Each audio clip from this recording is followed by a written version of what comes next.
Hello, this is Greg Euros with Maricopa County Process Service in Phoenix, Arizona. Today I'm going to talk to you about professional skip tracing versus skip tracing using Google and Facebook.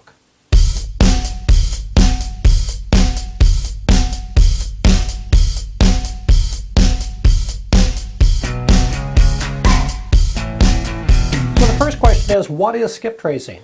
Skip tracing is really the art of finding somebody that has skipped out and probably doesn't want to be found. The term skip comes from somebody that has skipped out in the middle of the night, usually from a home or an apartment. They have just packed up their belongings and they have moved, no forwarding address, they have skipped. They have moved to another state, moved to another city, whatever the case may be. They have just skipped, and that's where the term actually comes from. So it's actually the art of finding somebody that really doesn't want to be found. So there are a couple of ways that you can do it. The novice, the individual that doesn't have access to all the tools that a professional skip tracer does, generally will turn to Google as the first option, and that can be effective. Or they'll turn to Facebook, and that's another option that can also be equally as effective. If we look at Google, for instance, if we search Google, you can really build a dossier, if you will, on an individual. If you Google somebody's name, you should be able to obtain some information if they have had a profession or they have been involved in a trade that has required some type of licensing. For instance, a realtor, a contractor, a cosmetologist, any of these things that require somebody to have a license to participate in the business. That information will surface, and if it surfaces, it's usually pretty easy to track down where somebody is based on that.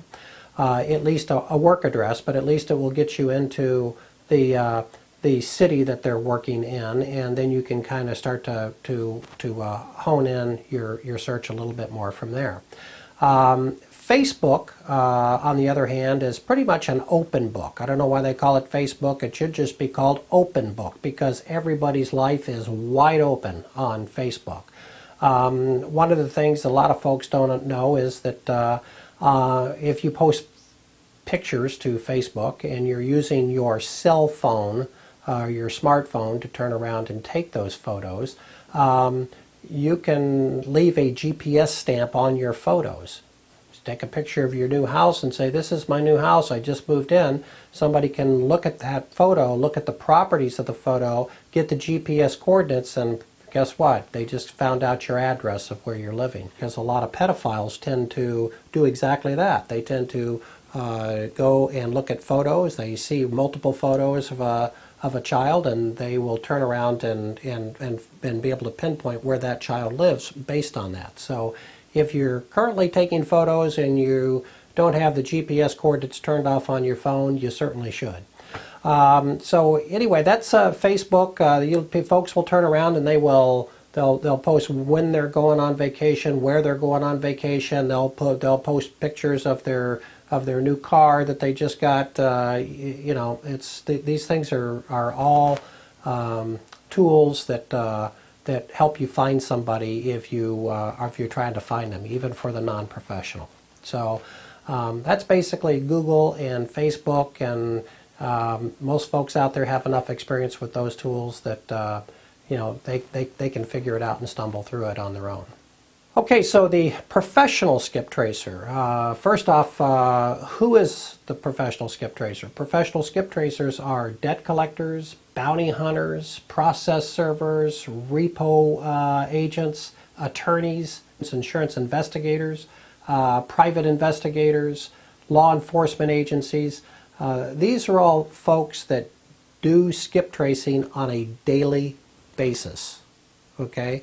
And in order to do that, I'm part of that group, we are using database tools. The database skip trace database tools that we use are, some use IRB search, TransUnion TLO, Skip Smasher, LexisNexis, Locate Plus. There are several of them out there. Before you run out and Google those and try and sign up, if you're not in one of the professions that I mentioned, you're not going to be able to gain access to those databases. And they're fairly expensive when you do gain access to them. But you have to prove that you're in the business. They will actually come out to the office and they will do what's called a site inspection.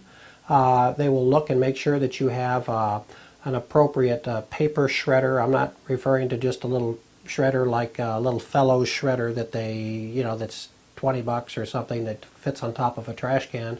They're looking for the ones that shred and cross-cut so that it's just cannot be reassembled. They are looking at your locking file cabinets, alarm systems. They'll look at your computer system and see how you manage your files on your computer, and are you leaving vital information on your desktop. So these are the things that they look for just to qualify you to be able to use their services, because the information that's in there can be very, very damaging to folks. What kind of information are we getting? We're basically, if we search an individual, we are finding any address that they've been affiliated with.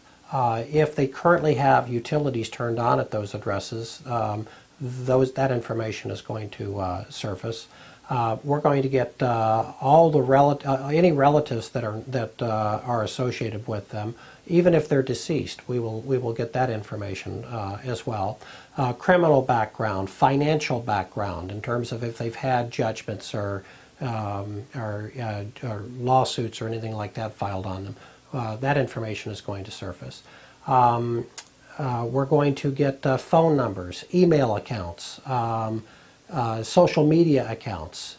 Basically, it's a very complete report that's going to give us the information that should help find them. Now, when I say help find them, there are ways that you can evade detection. If somebody does not want to be found, they can basically, if they know what they're doing and they don't want to be found, they can pretty much disappear and not be found.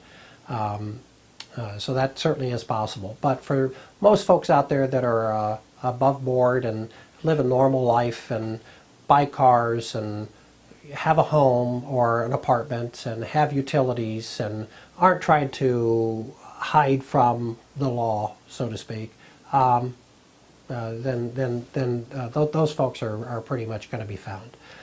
So that's basically what skip tracing is. It's basically the art of finding people and going in and looking at the information that these databases provide, and sometimes having to read between the lines of those of the reports that come in, and then going from there. So I hope this gives you a better understanding as to what skip tracing is actually about, and hope you enjoyed the video, and we will look to speak to you again on another video. Thank you very much. This has been Greg Uros with Maricopa County Process Service in Phoenix, Arizona.